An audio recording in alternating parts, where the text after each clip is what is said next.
Hello and welcome to a Talmud Israeli production. Today we'll review the highlights of this week's course of Daf Yomi study, Masechet Kiddushin, pages 21 through 27, Chaf Aleph through Chusayin. 21. Chachamim Omrim, Ein Eved Ivri Kohen Nirtza, Nation Nasa Balmum. So the sages say that a Kohen who is an Eved Ivri shall not become a permanent Eved Ivri by way of getting his ear pierced until the Jubilee, because by getting his ear pierced, he becomes a Balmum, a blemished individual, and we don't want a Kohen to become a Balmum, because then he could not serve in the temple. V'yasa Balmum. So the Gemara then says, why not? Let him become a Balmum. What's the big deal if he can't serve in the temple?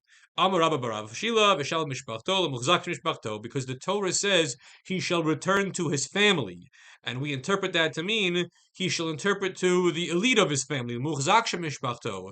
And in the Kohanic world, temple service is the ultimate activity. If he were to become a Balmum and he could not go back to temple service, that's not going back to the elite of his family. Chafbet 22. Amar HaKadosh Baruch Hu. God said, Delta mezuzah, the door frame and the lintel, the doorpost and the lintel, shayu edim Mitzrayim, were the witnesses in Egypt. When I passed over the homes of the Israelites and smote the Egyptian firstborn.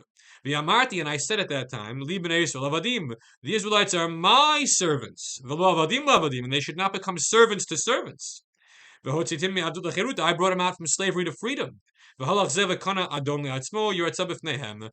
fellow, this Jew, who violates the instructions by becoming a servant to a servant, meaning he has a human master rather than having only a heavenly master, this person violated the edicts of old. Therefore, he shall have his ear pierced in the presence of the lintel and the door frame, the doorposts, which were witnesses to what happened long ago in the episode of Mitzrayim.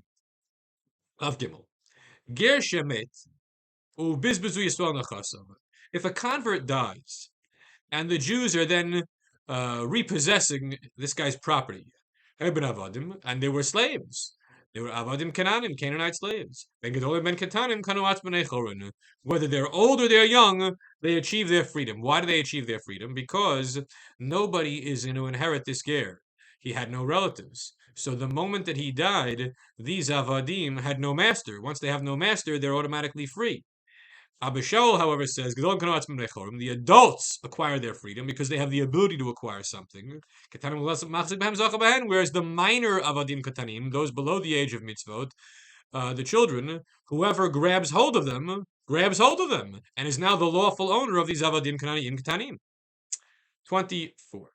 Tanu Rabbanan. What happens if a master smacks his Eved Kanani near his eye, and the eye is dimmed? The vision is not as good as it once was. He smacked the guy in the mouth, and his tooth came loose. Loose, but not out. If the slave can still use the eye and see a little bit, use the tooth and bite with it, then he doesn't go free. However, if the damage is such that this eye is useless, or this tooth is useless, then the slave will go free. Okay. 25. Behema gasa, a large animal, niktet mesira, is acquired by handing over the reins to the buyer. V'hadaka, the smaller animal, v'hagva, by lifting up. That's how you acquire. So says Rabbi Meir and Rabbi Lazar. Chachamim Omrim, the sages say, Behemadaka niktet b'mshicha, that the smaller animal is acquired by pulling, by dragging it in your direction. 26. She'ein lehem achrayut. How do we acquire property that is without achrayut, any lien against it, any responsibility, meaning movable property, not real estate? In order to acquire movable property, you have to drag it towards you, meshicha.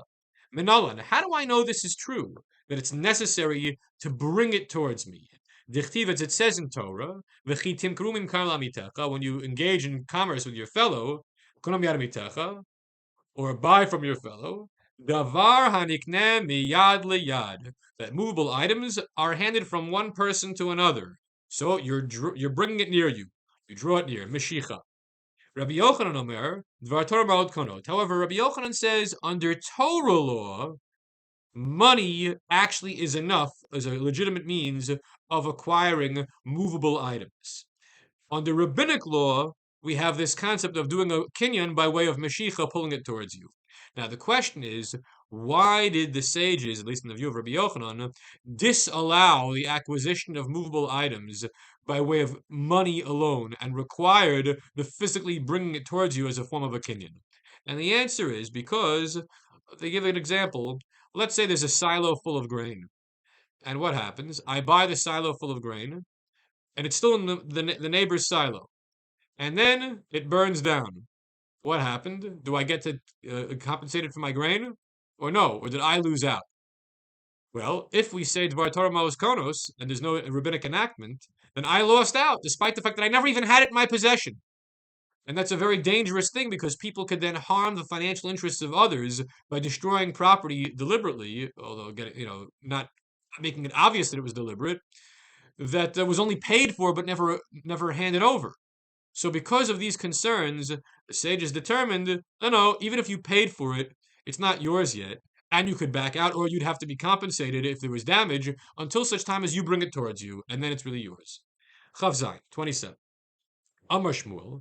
What happens if there's a sale of 10 fields in 10 different provinces from the seller to the buyer? So they're not contiguous, they're in a lot of different places, but what happens now? According to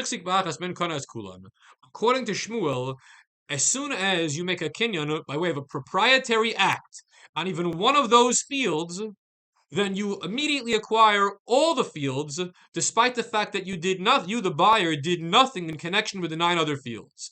But it's enough simply to take care of one, and the rest will all follow. Everyone have a great week.